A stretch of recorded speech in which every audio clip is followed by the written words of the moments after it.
স্বামী স্ত্রী দুজনার বিবাহ বিচ্ছেদ করে ফিরছিল, তখনই একটি মেয়ে দৌড়ে আসে। এই চালাক মেয়েটিকে একটি ফুলের বুকি দেয় আর বলে, তোমার নতুন লাইফে স্বাগত। এমন কথা শুনেই চালাক মেয়েটির গালে ঠাসিয়ে চড় মারে। চালাক মেয়েটি বলে, তুমি এখন সিইওর প্রাক্তন ওয়াইফ। এমন কথা শুনে মেয়েটি আবারও চড় মারে। সিইও নিজের হাসি আর চেপে রাখতে পারে না, শেষ পর্যন্ত তিনি হেসেই ফেলে। চালাক মেয়েটি বুঝতে পারে এখানে তার সাপোর্টে কেউ নেই, সে চুপচাপ হয়ে যায়। নিজের প্রাক্তন স্বামীকে রাগিয়ে দেওয়ার জন্য বুকি থেকে একটি ফুল নিল আর তার হাজবেন্ডকে দিতে গেল।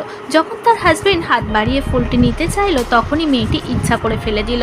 কিন্তু অদ্ভুতভাবে তার হাজবেন্ড একটুও রাগেনি, বরং তার এই ব্যবহারে তার হাসি পেল। সে তার ওয়াইফকে বলল যে বাড়িতে এখনো অনেকেই আছে। তার ওয়াইফ কোনো কথা বলল না, সেখান থেকে চুপচাপ চলে গেল। কোম্পানির চালাক মেয়েটিকে সিইও ডেকে জিজ্ঞাসা করলো, তোমাকে এখানে কে পাঠিয়েছে? মেয়েটির উত্তর ছিল, তোমার অপমান সহ্য না করতে পারার জন্যই আমি এসেছি। সিইও বলল, ও আমার আগে ছিল ওয়াইফ, এখনও আমার প্রাক্তন ওয়াইফ। আমাদের পারিবারিক ব্যাপারে তোমাকে ঢুকতে যেন দ্বিতীয়বার না দেখি। আসলে এদের ছিল কন্ট্যাক্ট ম্যারেজ। একটি কোম্পানি পাওয়ার জন্যই দুই পরিবারের দুইজন বিয়ে করেছিল।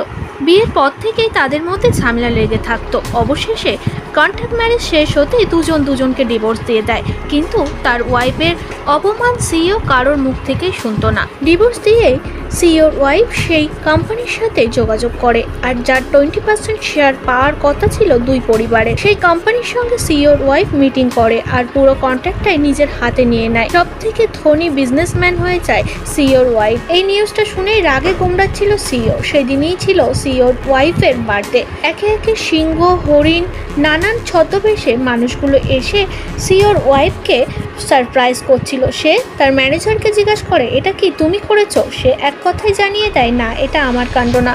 সকলেই সেখানে হাসাহাসি করছিল আর আনন্দ করছিল। এটা ছিল তার প্রাক্তন স্বামীর সারপ্রাইজ, কিন্তু সে ভেবেছিল যে তার স্বামী তার খিল্লি ওড়ানোর জন্য এই কাণ্ড করেছে।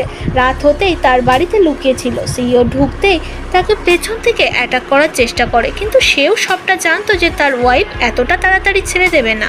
অ্যালার্টভাবে প্রাক্তন স্ত্রীর সমস্ত মারগুলো সে সেভ করে আর প্রাক্তন স্ত্রীর মুখটা ধরে মুখোশটা খুলে দেয়।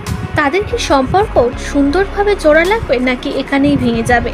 সবটা জানার জন্য সাবস্ক্রাইব করো।